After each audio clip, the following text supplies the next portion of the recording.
urusan industri semikonduktor ini jadi agak sensitif karena sebenarnya kita punya resource yang lebih banyak dan lebih baik. Ya, kamu harus tahu kalau gadget, handphone, kamera itu ada chipnya. Membuat chip atau semikonduktor itu butuh pasir silika. Uniknya, kita adalah negara yang punya cadangan pasir silika 332 juta ton. Ini banyak banget. Apalagi ternyata kita memegang lebih dari 10% cadangan bauksit dunia. Nggak sampai di situ. Kita masuk ke dalam 5 negara produsen bauksit dengan total produksi 21 Kaya juta gitu loh. ton. Itu 6% dari market share global loh. Pertanyaannya kok bisa kita di sini-sini aja? Kok bisa perusahaan teknologi tidak ada yang melirik kita? Betul. Nah, kita coba lihat Malaysia. 2016 mereka cuma bisa produksi bauksit sebesar Hai, assalamualaikum warahmatullahi wabarakatuh. Berjumpa lagi dengan saya Mer React TV. Oke, apa kabar hari ini? Mudah-mudahan kabar daripada kalian semuanya semoga baik-baik saja. Oke teman-teman, di video kali ini jom kita reaction bareng ini. Salah satu video yang dimana video ini adalah sindiran telak daripada negara Indonesia terhadap negara Malaysia. Judulnya gini teman-teman ya, Indonesia kalah telak. 2025 Malaysia menjadi negara maju duluan. Wow, amazing. Kalah telak. Kenapa teman-teman ya? Apa sih sebabnya? Kenapa Indonesia itu selalu tertinggal jauh daripada negara Malaysia? Padahal Malaysia negara ya dibilang kaya tidak, dibilang besar kecil. Tapi pemimpinnya pro rakyatnya. Jadi itu kuncinya teman-teman ya. Oke, seperti apa videonya? Jom kita play bersama. Let's go. 3. Ternyata Indonesia cuma menang euforia. Kenapa? Karena kita bakal disalib Malaysia sebagai negara maju. Walaupun ya nyaring banget nih soal Indonesia emas, Indonesia emas. Nyatanya Indonesia cemas. Kita bakal kalah nih sama negara tetangga kita. Indonesia cemas. Supaya jadi negara kaya, mereka cukup melakukan peningkatan $500 saja dari pendapatan tahunan setiap warga. Nah, nanti kita amati ya. Salah satu hal atau sektor-sektor yang membuat Malaysia jadi industri semikonduktor.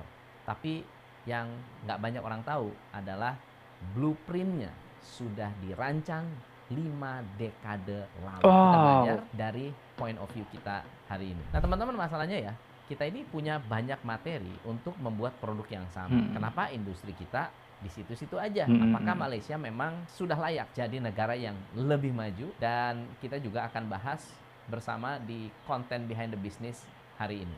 Bersama saya, Tom MC Ifle, founder Top Coaching. Jangan lupa disimak sampai habis teman-teman ya. Ini bagus sekali konten ini teman-teman ya. Chapter 1 Malaysia 2025. Saat semua orang membahas Indonesia emas, kita nggak sadar kalau dalam waktu dekat Malaysia akan nyusul Singapura dan Brunei untuk menjadi negara maju. Memang benar, faktanya ya gitu.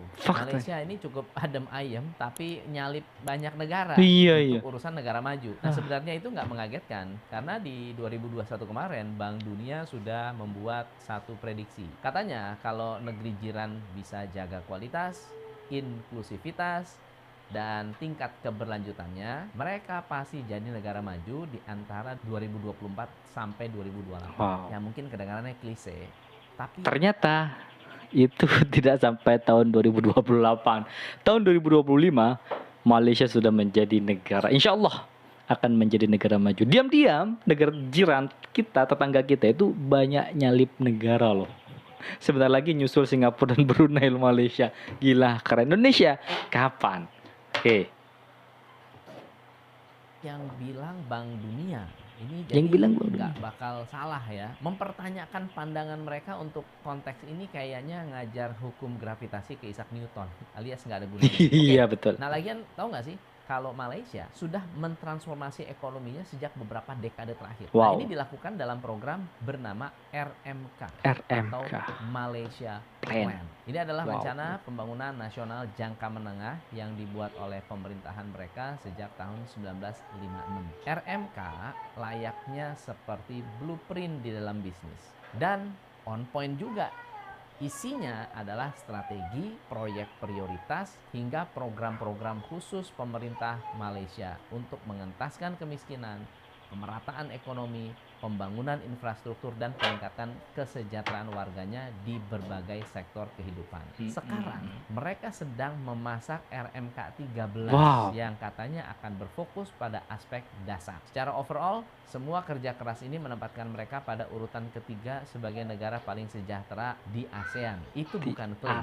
Karena predikat ini sesuai dengan HDI atau Indeks Pembangunan Manusia. Dari penilaian kumulatif pada aspek harapan hidup, pendidikan, dan pendapatan per kapita, Malaysia mendapatkan poin 0,807. Sialnya, angka itu jauh lebih besar dari yang kita punya. Jadi untuk sah jadi negara berpendapatan tinggi, Bank Dunia punya standar pendapatan nasional bruto yang harus dilewati. Sederhananya, para negara kandidat harus memiliki PNB per kapita lebih dari 13.845 US dollar.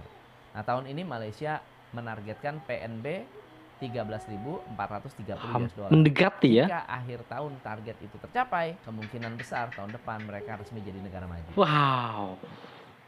Perjalanan 5 dekade. Oke. Sampai detik ini, saya tahu teman-teman di sini penuh rasa keraguan. Mungkin juga ada yang nggak terima, tapi ya itu normal. Logika aja, kita yang paling vokal, deklarasi negara maju, ternyata malah saudara serumpun yang diakui lebih dulu. Sakit nggak sih? Sakit lah. Sakit. Namun di sisi lain, kita harus berbesar hati dan mengakui bahwa perjalanan menuju status itu bukanlah kisah yang instan. Bisa dibayangkan nggak, dari 1950-an mereka sudah bikin RMK. Saat kita kena stagflasi dan hampir pailit karena utang Pertamina, tahun 70-an Malaysia merancang program jangka panjang lewat kebijakan ekonomi baru. Program tersebut cukup mengatur strategi industrialisasi dan menggiring ekonomi mereka keluar dari ketergantungan pada sumber daya alam 20 tahun ke depan.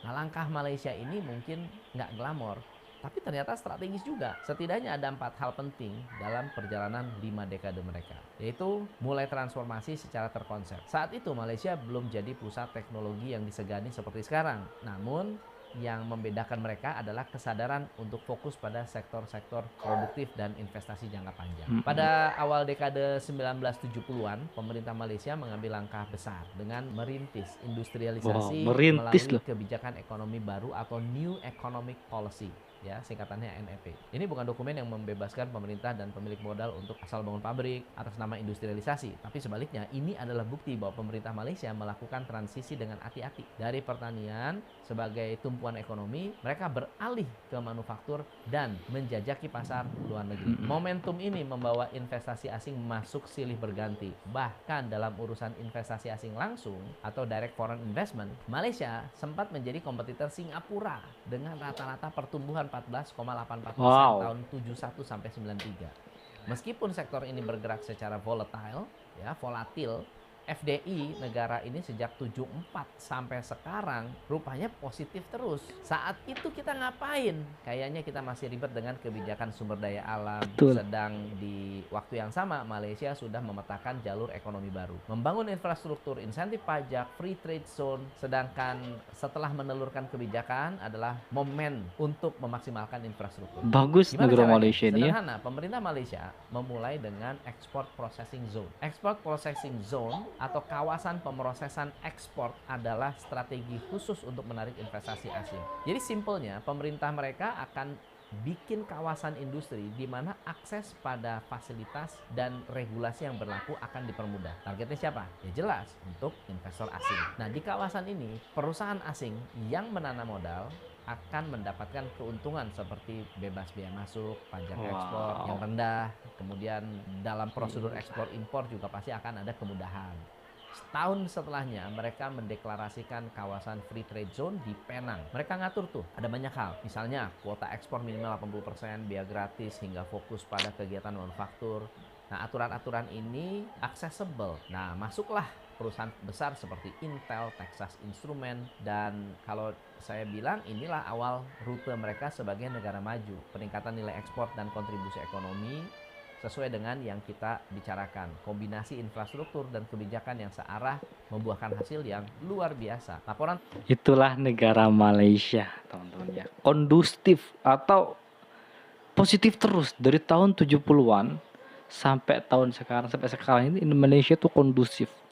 Konduktif artinya Malaysia tuh benar-benar positif dalam hal kemakmuran, artinya dalam hal fokus menjadi negara maju.